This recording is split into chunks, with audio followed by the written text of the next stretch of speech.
He used to come to the park every Sunday at exactly 4 in the afternoon. Same bench, same coffee in a paper cup, same quiet hope sitting beside him like an invisible companion. Daniel wasn't waiting for anyone specific. He was waiting for love. At 37, he had learned not to rush life. He had tried dating apps, blind dates arranged by well-meaning friends, church mixers, even speed dating once, which he swore never to repeat. Every connection faded, every spark dimmed too quickly. Somewhere along the way, he stopped chasing romance and started praying for it. He believed love wasn't something you hunted. It was something you were given. So he waited. He had a stable job as an architectural drafter, a modest apartment with clean windows and plants he sometimes forgot to water. He cooked for himself. He read before bed. He volunteered at a food pantry twice a month. On the surface, he was doing fine. But loneliness has a way of echoing even in quiet, orderly rooms. Some evenings, Daniel would sit on his couch and imagine what it would feel like to come home to someone, to share silence, to argue gently over what to watch, to hold hands without needing a reason. He didn't want perfection. He just wanted someone who stayed. That Sunday, the sky was pale blue, and the park was full of families and joggers and couples leaning into each other on picnic blankets. Daniel took his usual seat and watched a little boy chase pigeons while his father pretended not to smile. He closed his eyes for a moment and whispered a simple prayer. "Whenever you're ready." That's when he noticed her. She wasn't crying loudly. She wasn't dramatic. She was sitting on the far end of the bench, shoulders curled inward, staring at the ground like it might offer answers. Her clothes were clean but worn. Her hair was pulled back hastily. Beside her sat a small backpack and a paper bag from a pharmacy. Daniel didn't mean to stare. Something about her stillness pulled at him. After a few minutes, she let out a shaky breath and wiped her face quickly, as if embarrassed by her own tears. He hesitated. Then he spoke. "Are you okay?" She looked up startled, eyes red but steady. "I will be," she said softly. "Just needed to sit for a minute." Daniel nodded. He didn't press. They sat in silence again. A breeze moved through the trees. Somewhere nearby, a street musician played a slow violin melody. After a while, she spoke without looking at him. "I didn't plan to be here." He offered a gentle smile. "Most important moments aren't planned." She studied him, then gave a small, tired laugh. "I'm Rachel." "Daniel." They shook hands briefly. Rachel stared ahead.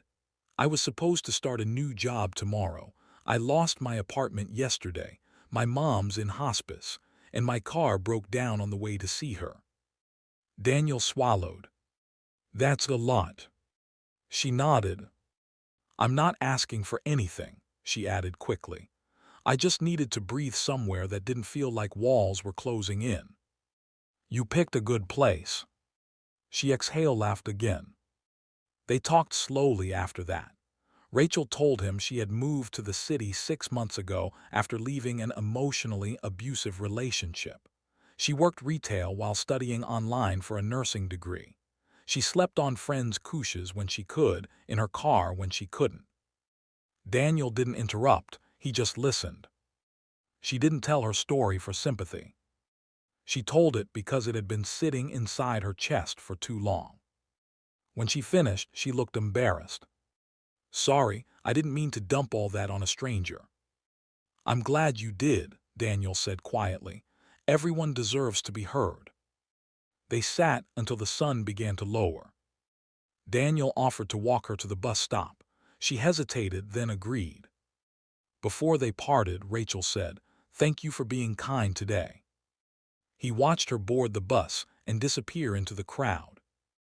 That night, Daniel lay in bed staring at the ceiling. He realized something unsettling. He hadn't thought about his loneliness once while sitting with Rachel.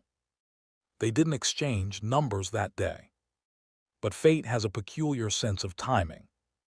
3 weeks later, Daniel saw her again at the food pantry where he volunteered. She was stocking canned goods. He froze.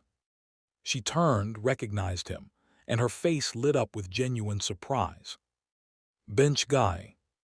He smiled, "Park girl." They laughed like old friends.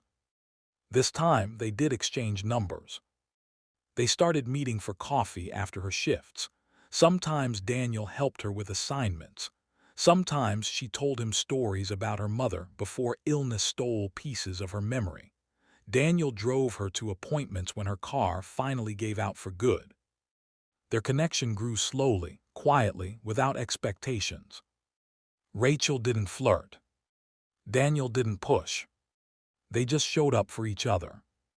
One evening, while sitting in his car outside her temporary rental room, Rachel said softly, "I don't think I'd still be standing if you hadn't talked to me that day."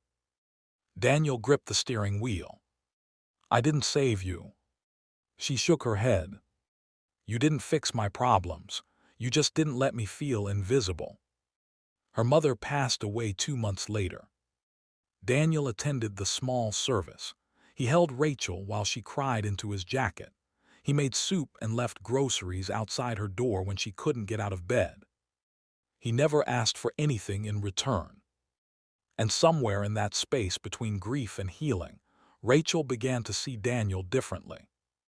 Not as a rescuer, not as a savior, but as someone steady, someone safe. One night, after they had eaten takeout on his couch and watched a movie they both forgot halfway through, Rachel reached for his hand. Her voice trembled. "I don't know how to do relationships anymore." Daniel squeezed her fingers. "We don't have to define anything. We can just be here." Tears filled her eyes. So they were. Here. They learned each other's quiet habits. Daniel learned Rachel liked tea with too much honey. Rachel learned Daniel talked in his sleep sometimes. They argued once about something trivial and apologized awkwardly afterward. They celebrated her first paycheck from her new hospital job with cheap cupcakes. Love didn't arrive like fireworks. It arrived like warmth, like breathing easier, like knowing someone would answer your call at 3 in the morning.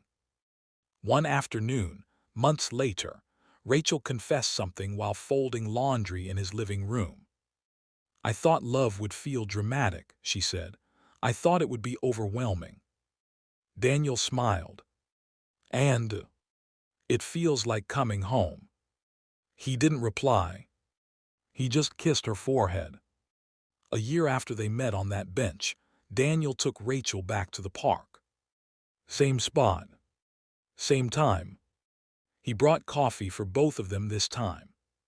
They sat quietly for a while. Rachel leaned into his shoulder. "You know," she said, "I was at my lowest when you found me." Daniel shook his head gently. "I didn't find you." She looked up. "You sat beside me." He considered that. "Yes." She took his hand. "I think God knew I wasn't strong enough to wait for love the way you were." Daniel swallowed hard. "I think God knew I wasn't meant to receive love first," he said softly. "I was meant to give it." Rachel turned fully toward him. Her eyes shimmered.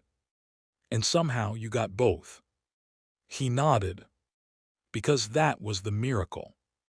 Daniel had been waiting for love. But what arrived wasn't a perfect woman with an easy past and a bright future. What arrived was a tired soul carrying grief and fear, and hope in fragile balance. And loving her taught him something deeper than romance. It taught him purpose. They didn't become a fairy tale couple overnight. Life still threw bills and bad days and moments of doubt their way. Rachel still had scars. Daniel still had insecurities. But they faced them together. Sometimes love doesn't come to fill your emptiness. Sometimes love comes asking for yours. Daniel had been waiting for love. God sent him a woman who needed it more. And in giving it, he finally found everything he'd been praying for.